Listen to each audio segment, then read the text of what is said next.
7 years old.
Through some faith-shaking hard times, yeah, but nothing's gonna make me forget every one of those Sunday sermons, every time that crowd would sing. I could hear my Savior calling, telling me how much He loves me. No matter what the world throws at me, I know His word is true. It all started with heart stirring, spirit moving Sunday sermons. Devil gonna try and take me out of that church, but you can't take the church out of me.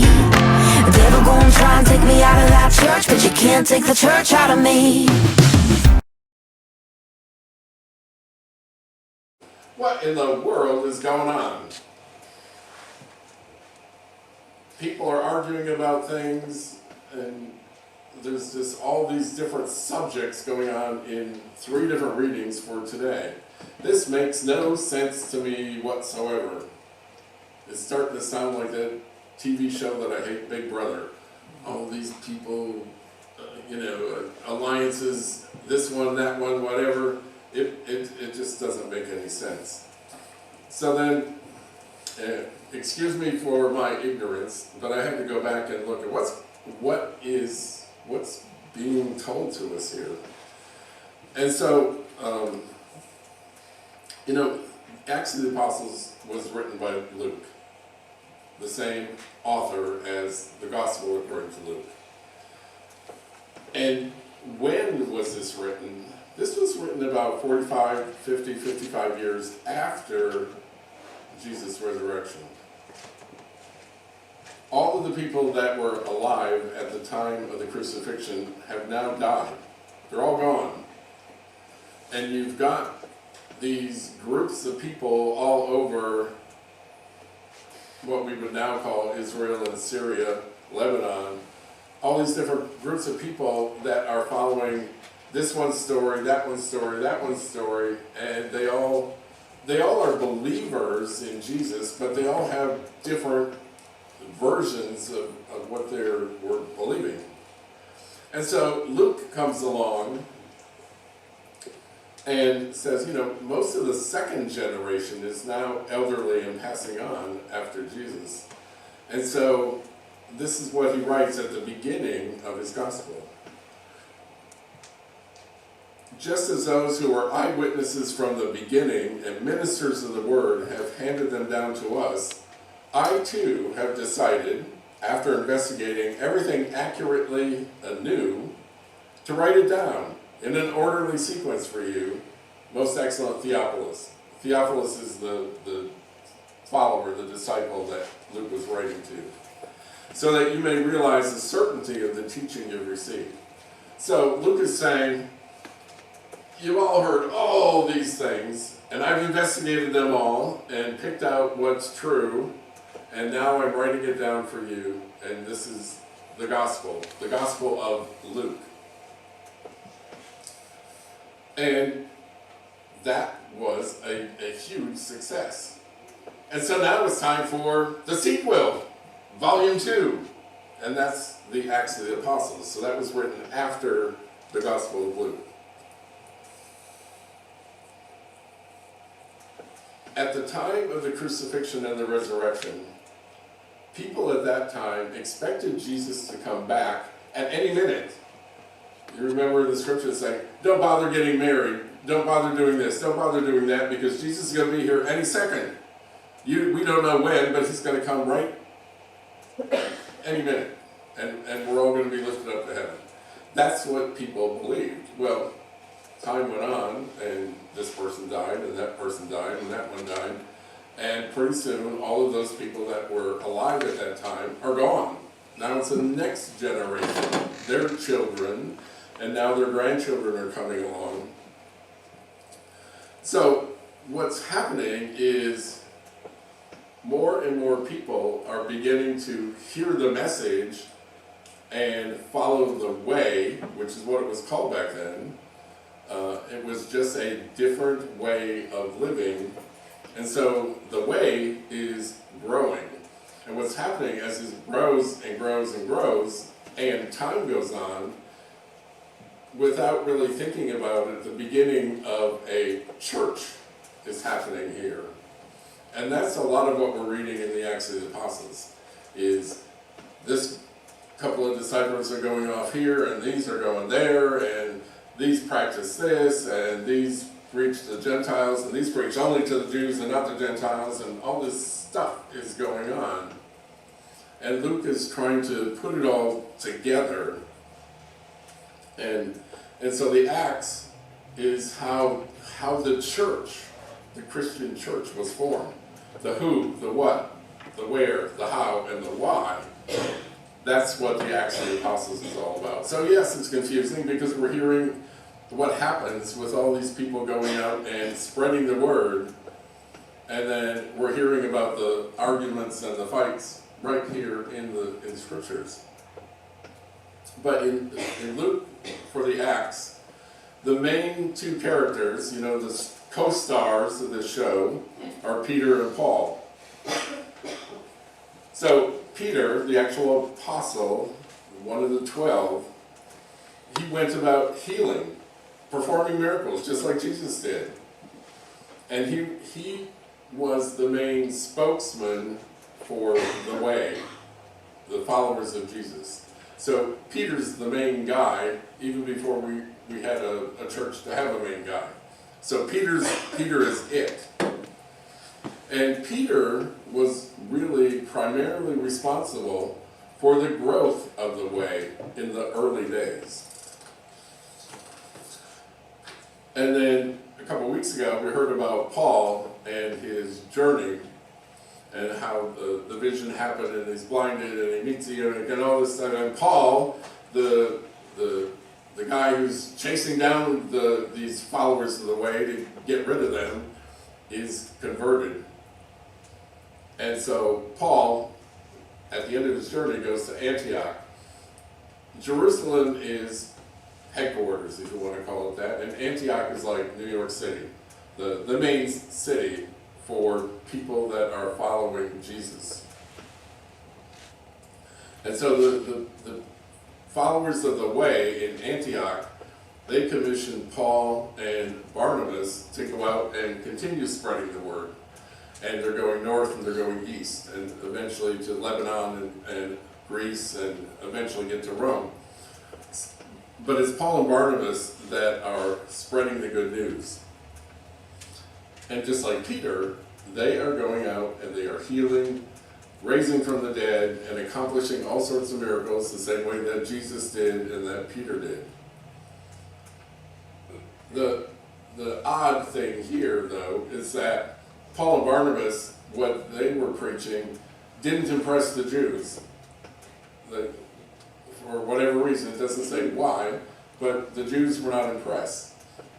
But the Gentiles were, and the farther away you get from Jerusalem, the more Gentiles and the fewer Jews there are. So Paul and Barnabas are being really successful spreading the word about the way. But word gets back to headquarters in Jerusalem that these guys are preaching to unclean people. It's part of what we heard about today.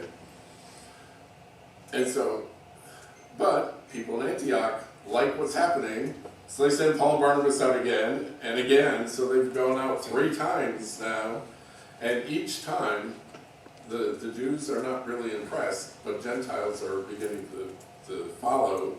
And what's happening now, Jesus was a Jew, all of his followers were Jewish. But here it is, it's not even 50 years since the resurrection, and all of a sudden, most of the people following Jesus' teaching are no longer Jewish. And so, you can imagine, there's all sorts of nitpicking and infighting and all this stuff going on between Antioch and Jerusalem. Jerusalem wants only Jewish people and circumcised, and Antioch has got the message, this is for everybody. And that's what today's reading comes, is this vision of a big sheep coming down, and you can eat, all creation is on there. And so you can now eat anything. No need to avoid shellfish, and the hooves on the animals make no difference. Anything that's been created is created for mankind as a whole. And so God's salvation is for everyone. No more keeping kosher is required. So let's move on to the Revelation. The reading today is a really short one, but the message is that the world, the old world, is gone. That after Jesus, the world itself has changed. And it's a new world, a new Jerusalem. Jerusalem for the Jews was the center of everything, the culture, the religion, the biggest city. It was the place to be. And so what's happening is, in this dream in Revelation, is Jerusalem's gone. The one that we know of with the temple and the second temple and all that, it's all gone. And what's a little bit important here is that this was written after the Romans destroyed the temple. And so that's part of what this dream is about. The temple has just been destroyed by the Romans a few years ago. And so this dream in the Revelation is that the old Jerusalem is gone. And indeed it was. The temple no longer stands. There's nothing left but the Wailing Wall that's here today. And so that's what that dream is about. The old is gone. And after Jesus is a new Jerusalem, a new temple, a new way of life, a new everything, as if the entire universe is now new and different. And I don't know about you, but when I look at Revelation, it scares the H out of me because of all these weird dreams. But little bits and pieces like this, they make sense. Jerusalem really was destroyed by the Romans, and here it is, they're saying, there's a new Jerusalem. The new Jerusalem comes after Jesus.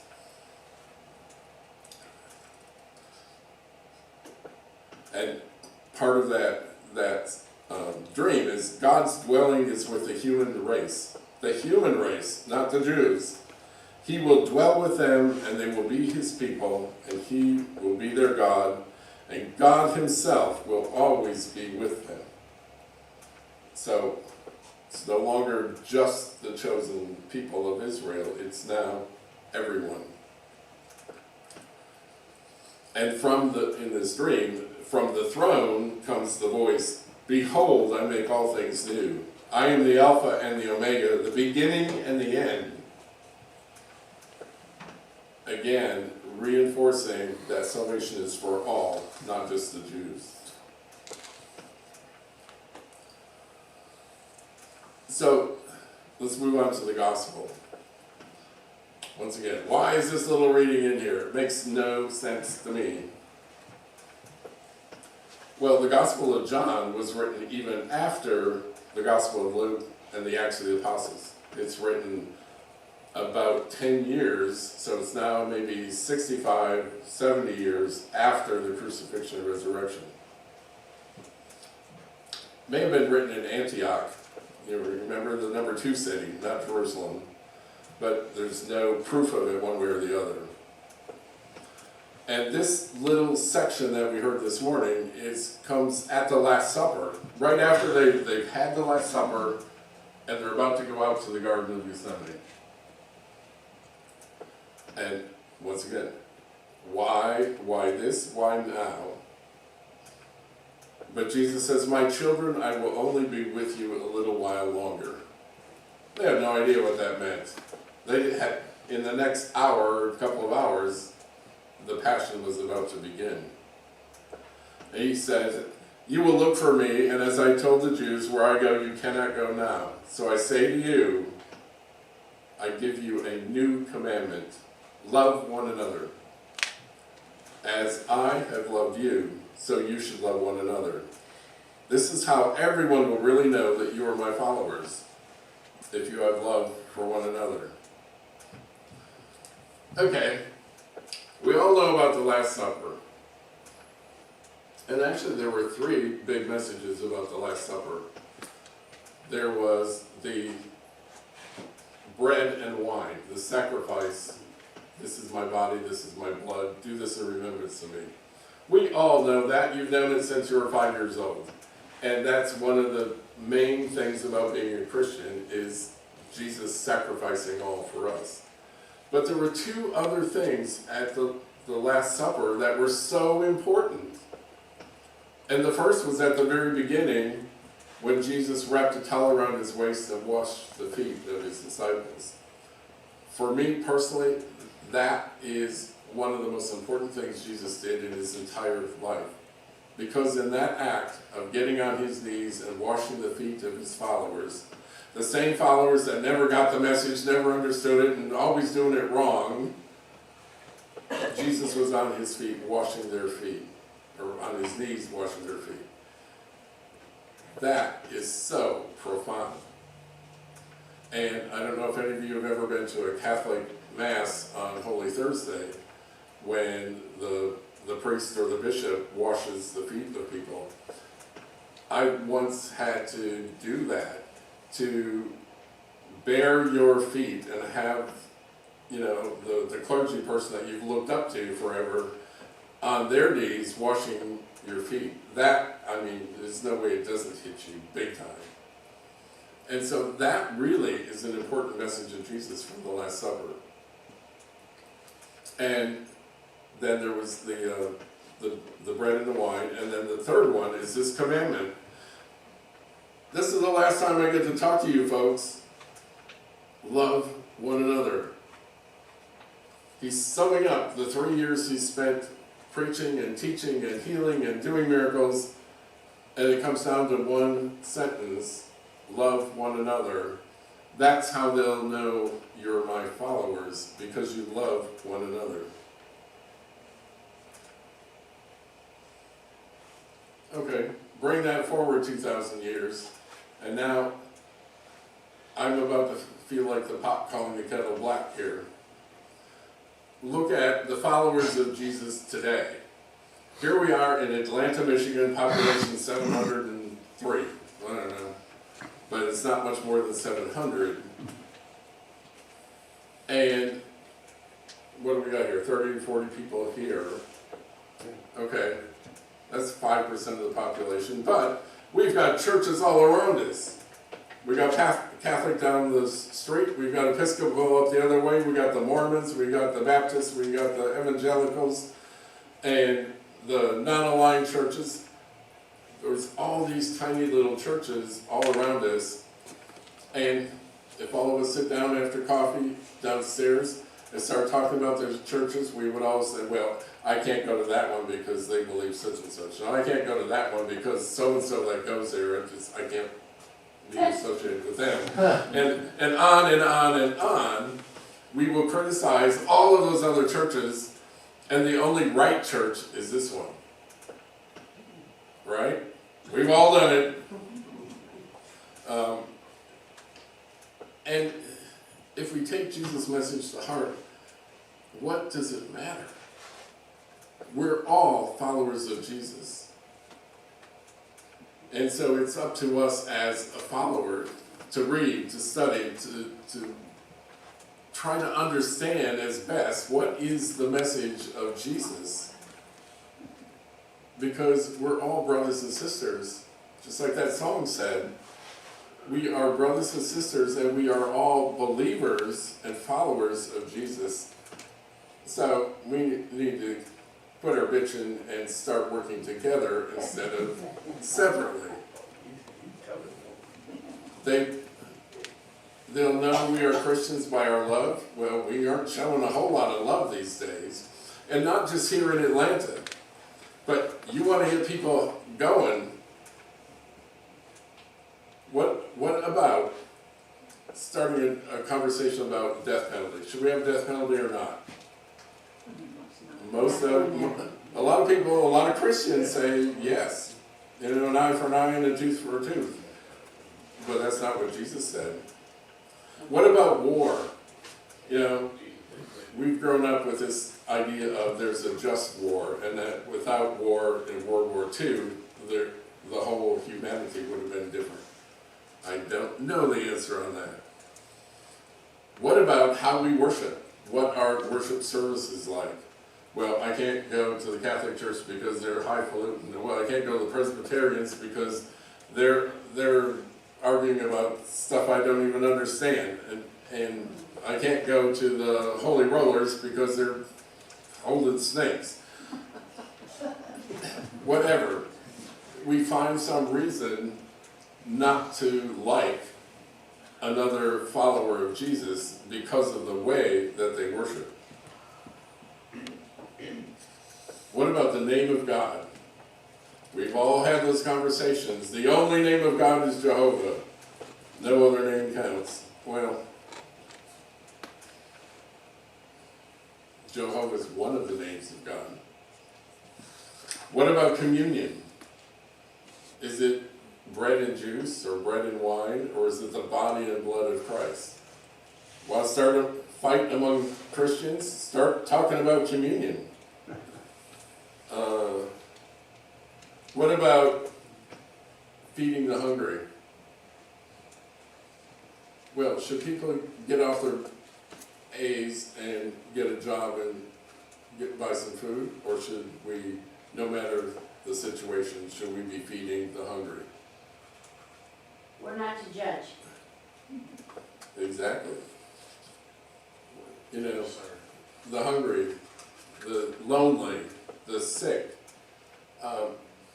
Different communities of Christians handle those issues differently. But you're right, Don. We are not to judge. We are called to love one another as I have loved you. And that's the bottom line. But let's talk about public education. Should we be using tax dollars for Christian schools? You got followers of Jesus on both sides of that argument, going at each other. In the meantime, our poor children are worse off than they've ever been before. And then the biggest one of all, what about abortion? There is a huge variety of views about abortion. And I can't claim to know the answer, and I don't ever want to impose my will over the situation of a woman that doesn't know what to do next. But that's my opinion. But we've got all these little things. We're all Christians, we're all followers of Jesus, and we're saying, my way's the right way and my way's the only way. Well, I don't think so. I think we're all, and it goes beyond Christians. What about Buddhists? What about Jews? What about Muslims? If we follow a God, the message of all of those religions is the same. Love one another, be kind to one another, treat each other with dignity and respect. We are all creatures of a God. And so, are we really being Christians with all of our fighting about this and that and everything else? I don't know.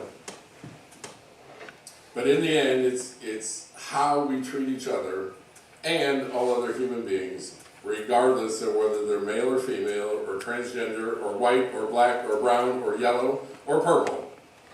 Whether they're middle class or no class, young or old, educated or not, on and on and on. All these things that we do to separate ourselves from other people are wrong. We are all people, all created by God.